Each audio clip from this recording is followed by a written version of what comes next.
¿Qué le pasó a tu hija que te hizo darte cuenta de que la opción nuclear era la única? Cuando mi hija tenía 13 años, de repente se emocionó mucho por ir a la escuela. Esta era la misma niña que 2 semanas antes había tratado de hacerse la muerta para faltar a clases. Así que, naturalmente, le pregunté por qué el cambio. Oh, ahora tengo al señor Martínez para historia todos los días. Su clase es súper divertida. Sonreí, contenta de que finalmente no odiara la escuela. No pensé mucho en ello otra vez hasta una semana después, cuando Sofía empezó a poner su alarma 30 minutos antes, solo para elegir el atuendo perfecto para la escuela. No es que Sofía nunca se preocupara por su apariencia, pero siempre estaba bien con solo ponerse la primera cosa limpia. Recuerdo preguntarle si estaba tratando de impresionar a un chico que le gustaba, y su cara se puso totalmente roja. «No digas eso». «¡Mamá!», gritó. Ahí fue cuando me volví verdaderamente sospechosa. Empecé a observar sus cambios de humor adolescentes normales más cuidadosamente, y me di cuenta de que siempre estaban relacionados con el señor Martínez. Ella nunca lo admitiría. Pero noté cosas como si el señor Martínez elogiaba su proyecto. Flotaría por la casa durante horas. Pero si el señor Martínez no la reconocía mucho ese día, apenas hablaría y picotearía su plato durante la cena. Ahí fue cuando la puse a prueba de manera sutil. Estaba pensando en cambiarte de la clase del señor Martínez. Creo que sería bueno para...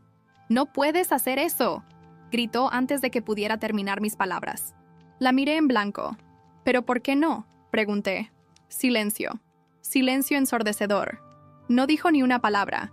Solo se levantó y se dirigió directamente a su habitación, sacando su teléfono para enviar mensajes a alguien antes de llegar a las escaleras.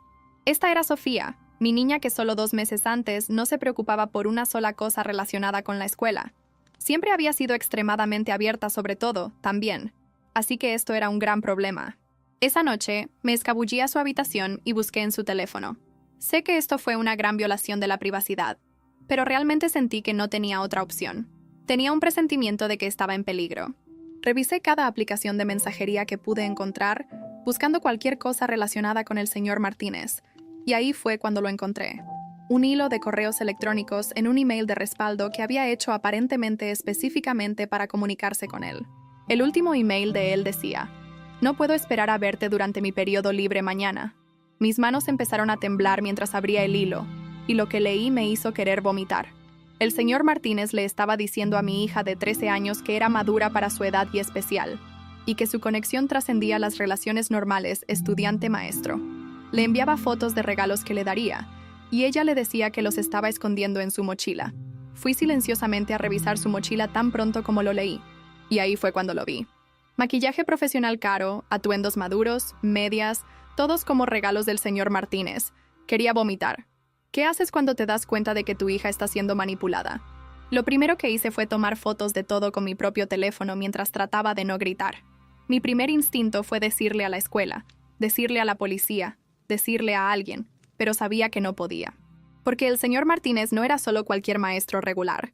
Los padres del señor Martínez habían donado mucho a la escuela. Su hermano era el jefe de policía que acababa de hablar en nuestra reunión de padres sobre proteger a los niños. Su esposa estaba en la junta escolar. Si iba a las autoridades, probablemente no me tomarían en serio. Tal vez incluso me destruirían. Y entonces, hice la única cosa que se me ocurrió. Empecé a documentar todo mientras fingía que todo era normal. Comencé a hacer voluntariado en la escuela sin que Sofía lo supiera, y observé cómo interactuaba con ella.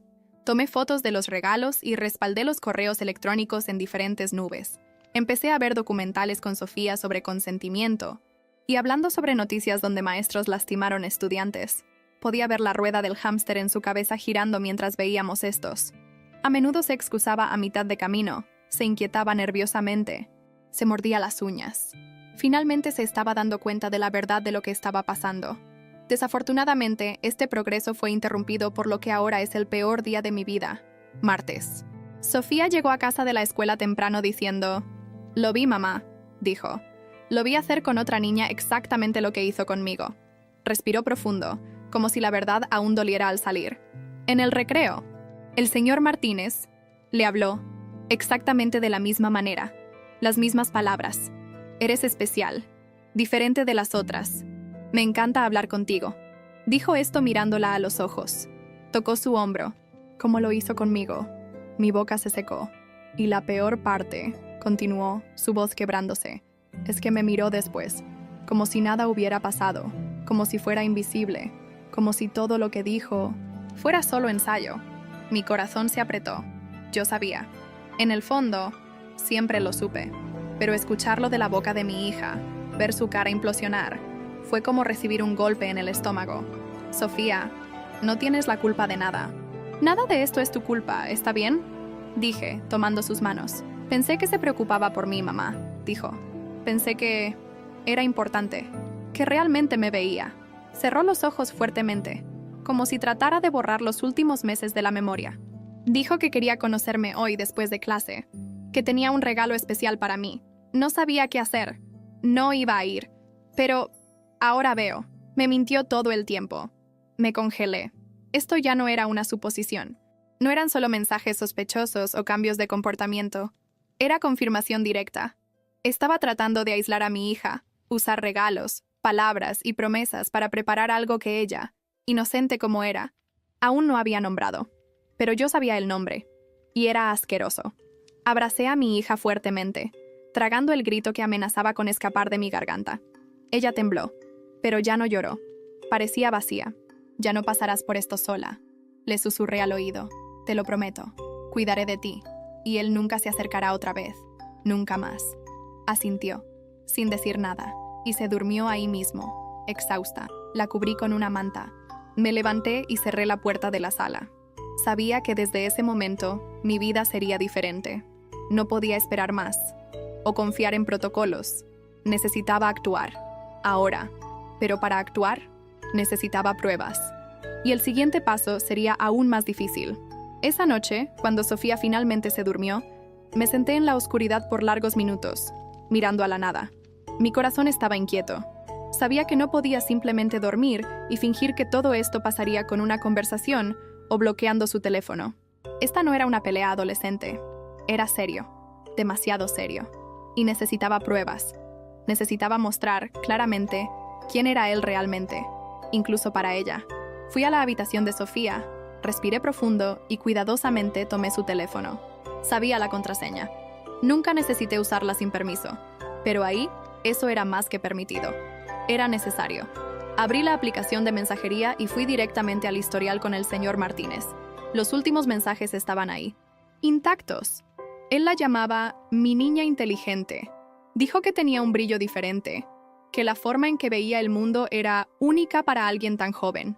Las palabras parecían gentiles a primera vista, casi como aliento común, pero no lo eran. No cuando se añadían al contexto, no cuando sabía lo que él estaba haciendo. Respondí cuidadosamente, fingiendo ser ella. Hola, dijiste que tenías un regalo especial. ¿Qué es? Su respuesta llegó en segundos, como si estuviera esperando. Te va a encantar. Lo elegí con cuidado, pero solo te lo mostraré si prometes no decirle a nadie. Es solo nuestro, ¿está bien? Tragué saliva con dificultad. Continué. ¿Dónde nos vamos a encontrar? Envió la dirección de un parque remoto, tarde en la tarde del día siguiente. Dijo que era más seguro ahí. Añadió un emoji guiñando. Y luego escribió: trae esa bolsa negra que usaste la semana pasada. Te ves hermosa con ella. En ese momento, mi cuerpo se congeló. Esto no era solo una conversación inocente. No era solo un maestro cruzando límites con palabras. Él estaba planeando. Estaba confiado. Esta no era la primera vez que había hecho algo así. Se podía decir por la forma en que escribía, como si supiera exactamente cómo manipular. Continué el diálogo, manteniendo la pose de una niña curiosa y ansiosa. Él comenzó a hablar más abiertamente.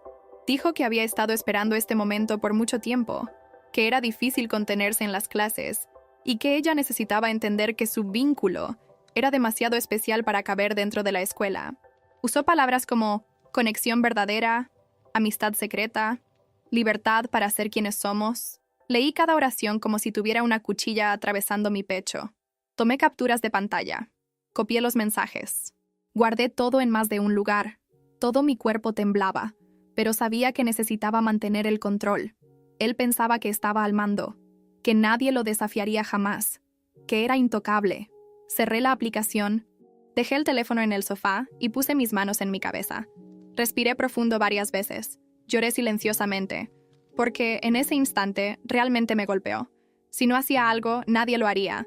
¿Podía ir a la escuela? Probablemente me silenciarían. Sus padres eran donadores a la institución. Su esposa era parte de la junta.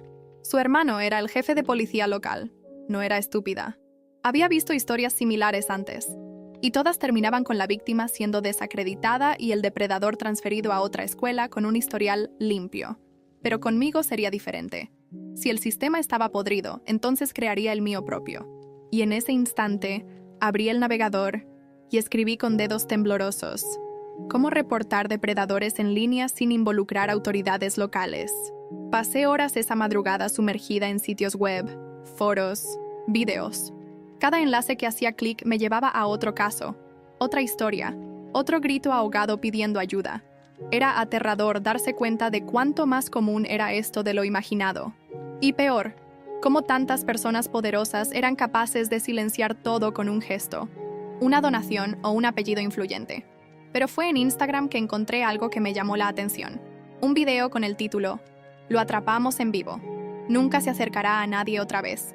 Era de una página con miles de seguidores, que confrontaba a personas que se hacían pasar por adolescentes para atraer adultos con malas intenciones. Filmaban todo, traían evidencia, y solo entonces llamaban a la policía, con todo documentado. Vi uno, luego otro, luego otro. El patrón era el mismo. Asumían el perfil de la víctima, arreglaban una reunión en un lugar público, aparecían con cámaras y evidencia, y confrontaban directamente al agresor. No había gritos, no había linchamiento. Era estrategia, control, exposición. Eso era exactamente lo que necesitaba. Contacté el perfil, sin esperar una respuesta inmediata. Expliqué todo, que era una madre, que ya tenía capturas de pantalla de los mensajes, la dirección de la reunión, hora, todo. Envié capturas de pantalla. Reporté la historia. Me aseguré de ser clara y objetiva.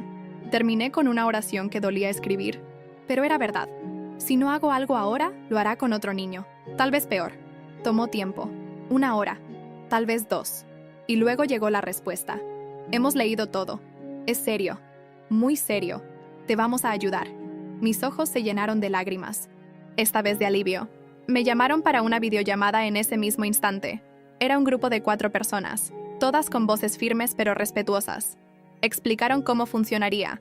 Tomarían la conversación con el señor Martínez, manteniendo el perfil de Sofía. Jugarían su juego hasta el momento correcto. Arreglaríamos la reunión en un parque concurrido, preferiblemente un sábado, donde habría testigos y seguridad natural. Todo sería grabado desde al menos 3 ángulos diferentes. Y al final, la policía sería llamada con todo listo. Evidencia, ubicación, hora, historia. ¿Pero qué si se va? ¿Qué si corre? Lo prevenimos. No somos violentos, pero no somos estúpidos tampoco. Tenemos práctica, sabemos cómo manejarlo. Y no necesitarás involucrarte. Solo dinos dónde te sentirás segura. Transmitían confianza, seriedad. Nada como esas páginas sensacionalistas que hacen escándalos para conseguir likes. Estas eran personas que querían prevenir que más niños fueran víctimas. Dije que estaría de acuerdo. Por supuesto que estuve de acuerdo. Pero la verdad es que por dentro estaba en pánico. El riesgo, la exposición, la tensión de que algo pudiera salir mal. Era un peso difícil de llevar. Pero luego miré el teléfono de Sofía, aún en la mesa, y recordé lo que leí en los mensajes. Todo lo que él había dicho. Cómo ella creyó que era especial. Ella era especial. No por él, sino por ser quien es. Por ser mi hija. Y nadie tenía el derecho de jugar con eso. Pusimos la trampa para el sábado, 3 días después. El grupo me pidió que me mantuviera distante, observando desde lejos, para que Sofía no estuviera en riesgo y Martínez no notara nada extraño. Ellos se encargarían de todo. Esa noche, no dormí ni un minuto.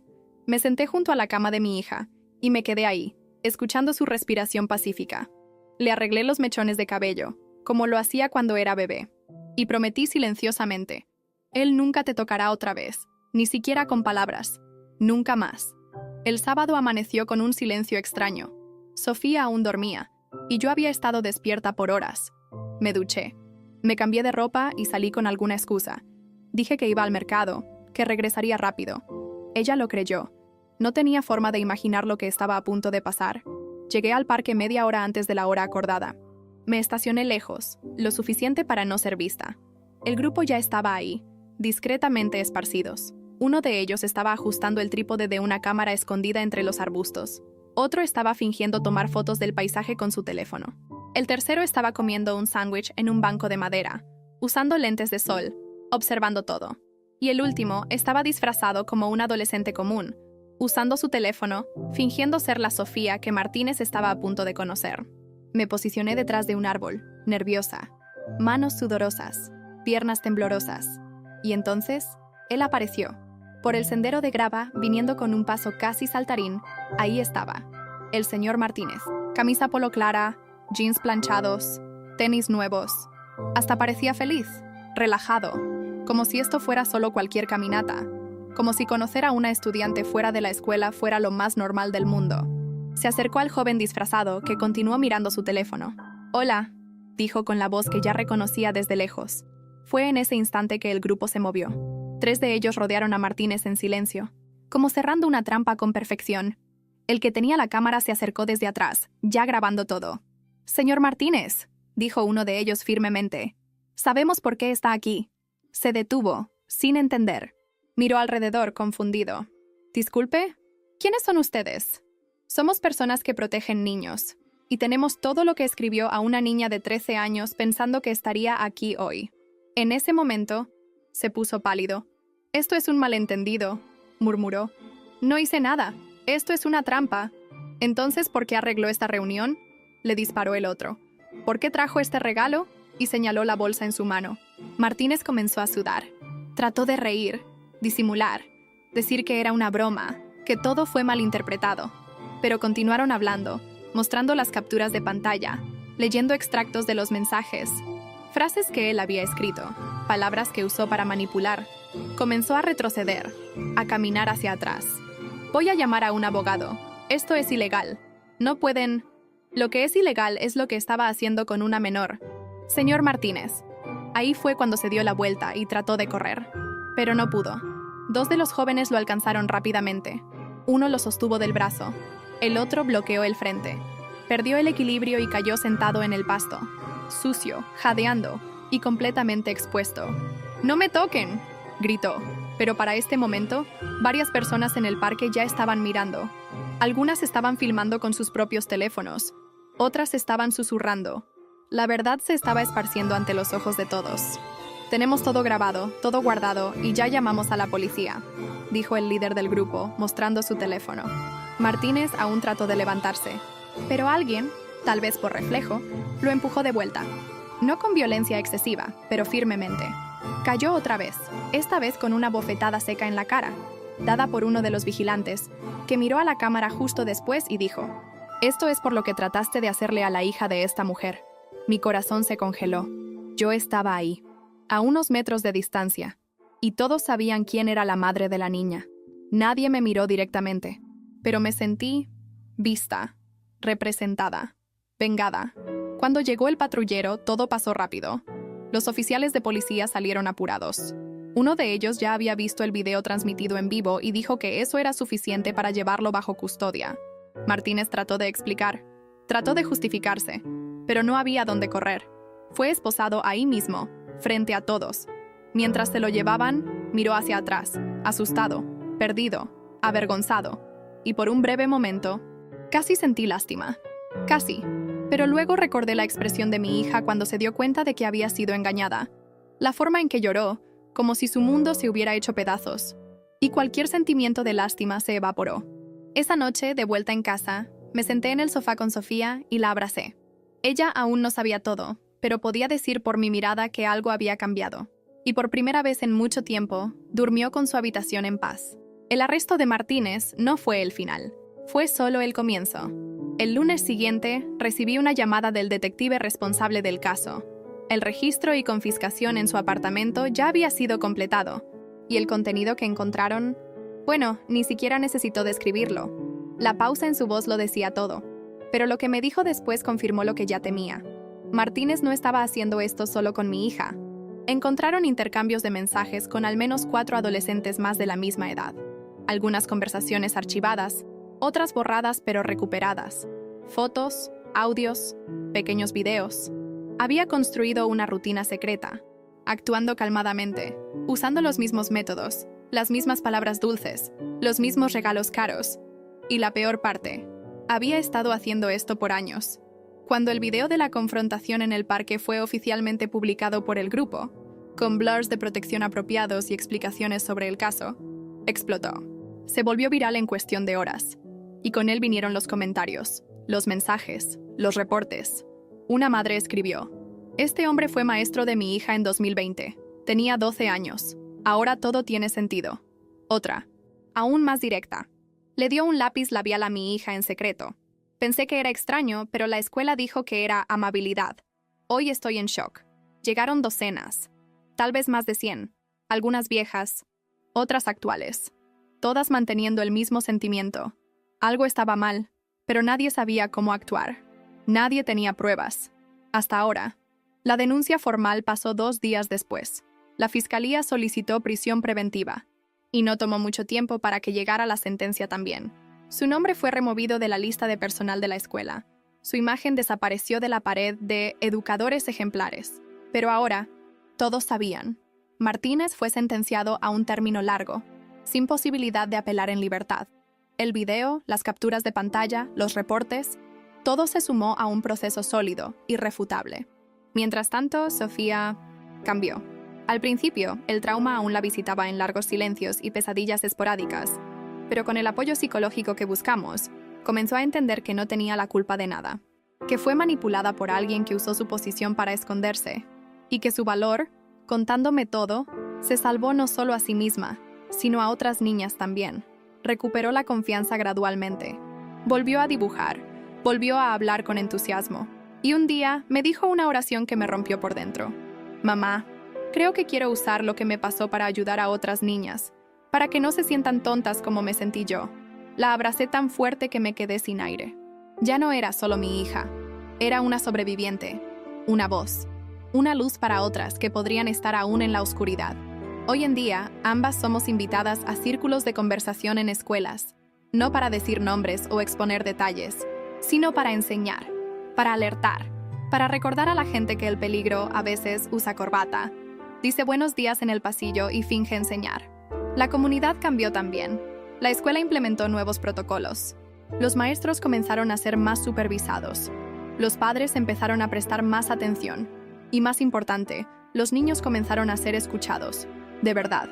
Y aún con las cicatrices, aún con todo lo que pudo haber sido evitado. Hoy puedo decir, con el pecho firme, ganamos. ¿Y Martínez? Nunca tendrá la oportunidad de engañar a nadie otra vez. No con todo el mundo mirando. A veces me encuentro sentada en el porche, mirando el cielo de la tarde, y recordando todo lo que pasó como si fuera una pesadilla sin resolver. Pero luego Sofía aparece riéndose con algún libro en sus manos, o me llama para ver una ilustración que dibujó ella misma, y recuerdo, no fue una pesadilla, fue real. Y aún así, sobrevivimos, pero nadie salió igual. Sofía, por ejemplo, es una niña diferente ahora. Sigue siendo dulce, pero no ingenua. Aprendió, con una dureza que nunca quise que enfrentara, que el mundo puede ser peligroso aún donde debería ser seguro. Pero también descubrió algo más, que es fuerte, que su voz importa, y que cuando es escuchada, puede cambiar las vidas de otras personas. Aún va a terapia, no porque esté rota, sino porque sabe que cuidar la mente es tan importante como cuidar el cuerpo.